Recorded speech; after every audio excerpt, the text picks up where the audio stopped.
નમસ્કાર વિદ્યાર્થીઓ. BA semester 2 મુખ્ય વિષય સમાજશાસ્ત્ર પેપર નંબર 4 એમાં આપણે કુટુંબના પ્રકારો એના વિશેની ચર્ચા કરવાની છે.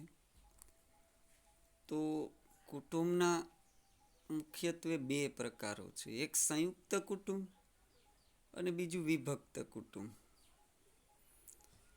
એટલે એમાં ક્યાંક ને ક્યાંક આધુનિક સમયમાં અલગ અલગ પરિબળો છે ભાગ ભજવતા હોય છે. તો એમાં આપણે સંયુક્ત કુટુંબ જે છે એનો આજે આપણે અભ્યાસ કરવાનો છે.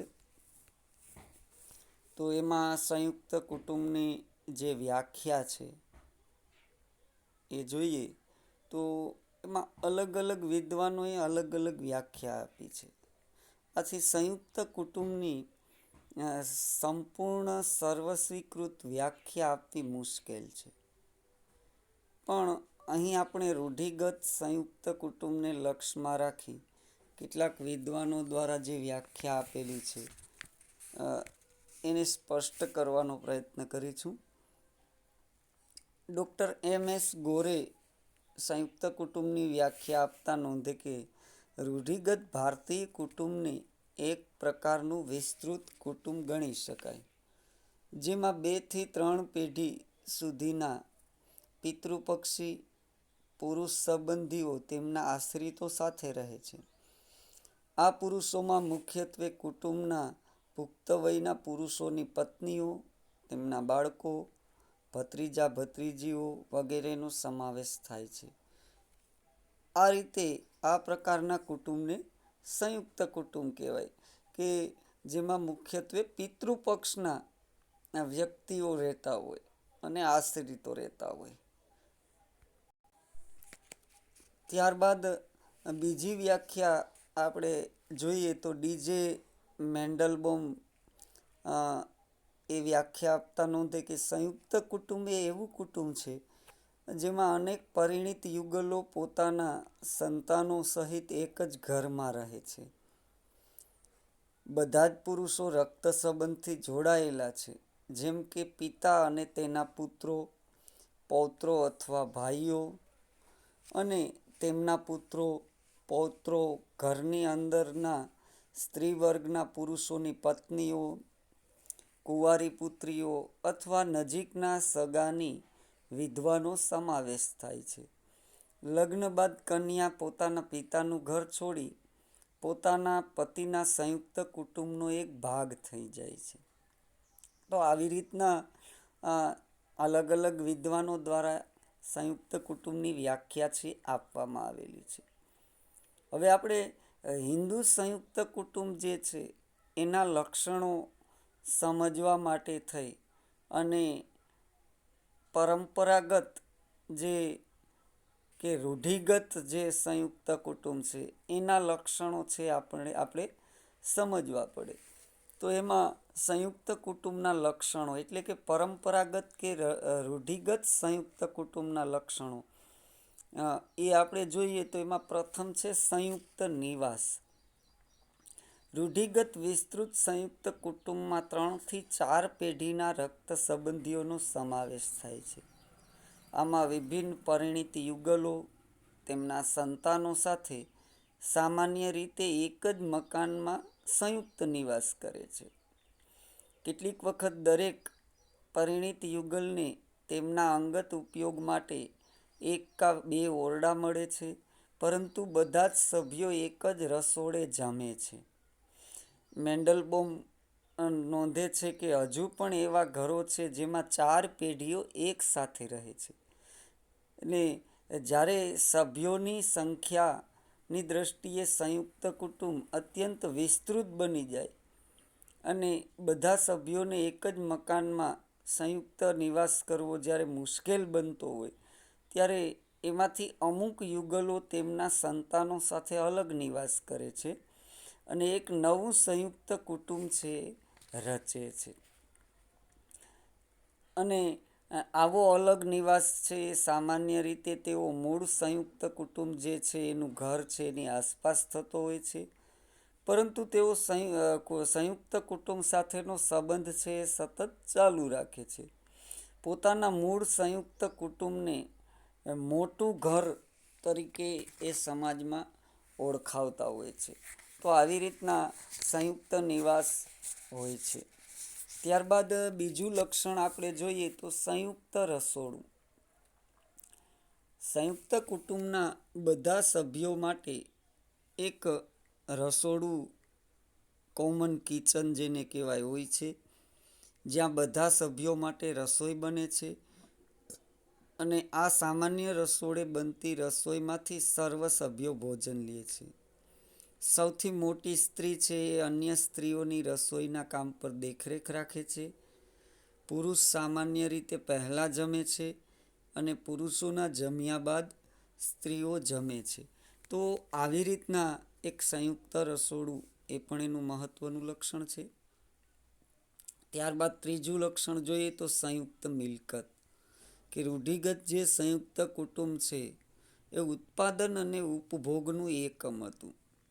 તેમાં કુટુંબની મિલકત બધા સભ્યોની સહિયારી ગણાય છે. સાથોસાથ કુટુંબના દરેક સભ્યોની આવક પણ સહિયારી મિલકત બનતી હોય છે અને દરેક વ્યક્તિ છે એ પોતાની રીતના આવક મેળવતો હોય, પણ એ મિલકતમાં સંયુક્ત કુટુંબનો હિસ્સો હોય છે. સંયુક્ત કુટુંબના દરેક સભ્યોની જરૂરિયાતો સંતોષવામાં આવે છે અને દરેક પુરુષ સભ્ય કુટુંબની મિલકતનો સમાન હિસ્સેદાર છે.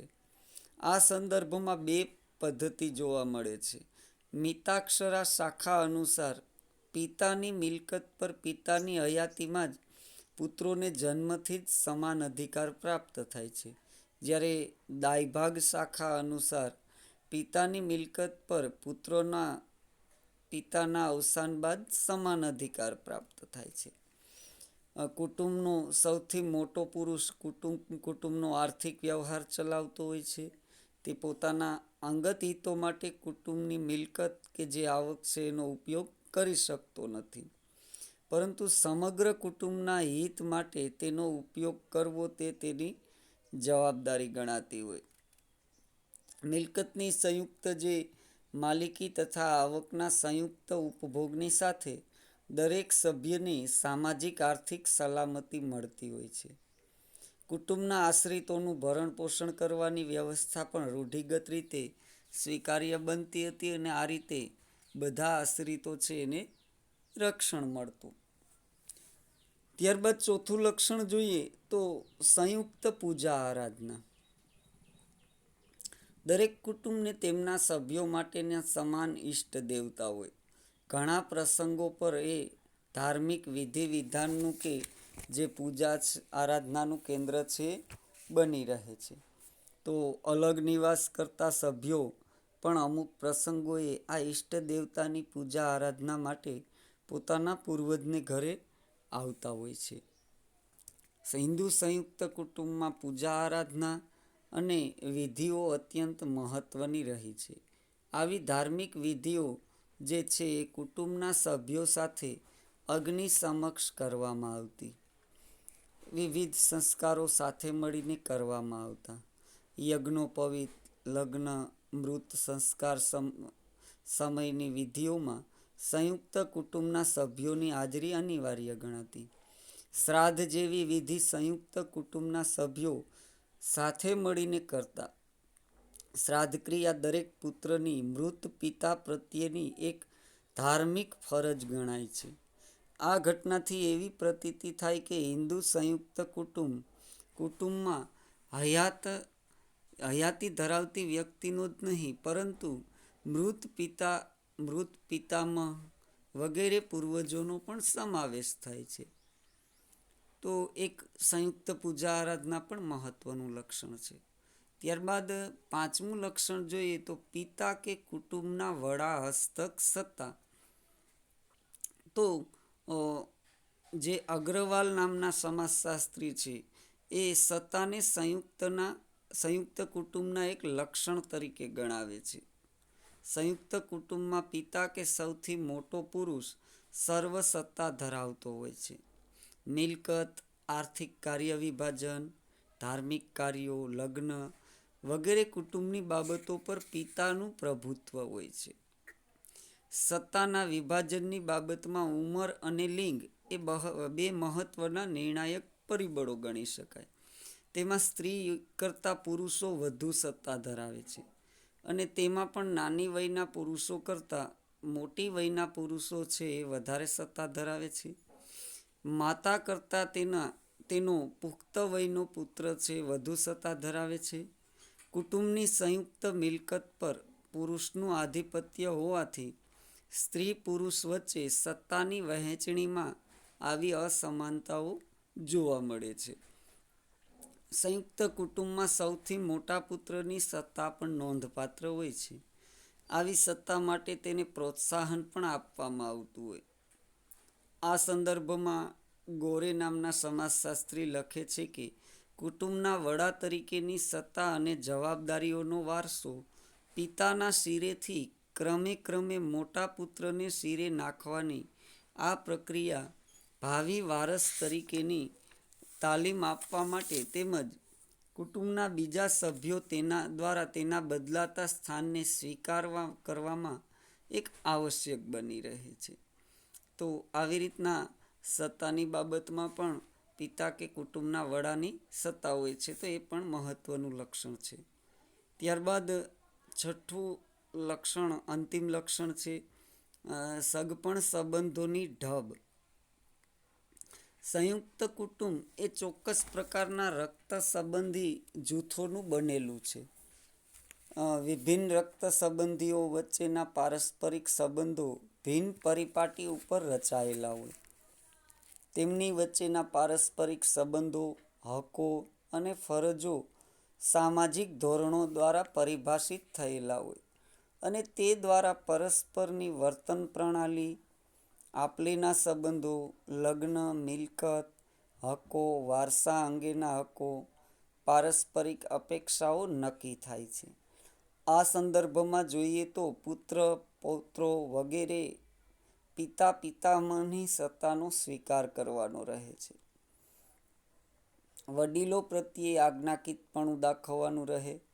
પુખ્ત વયના સભ્યો પાસેથી માન, આદર, પક્ષપાત રહિત વલણ જેવા ગુણોની એક અપેક્ષા છે રખાતી હોય છે.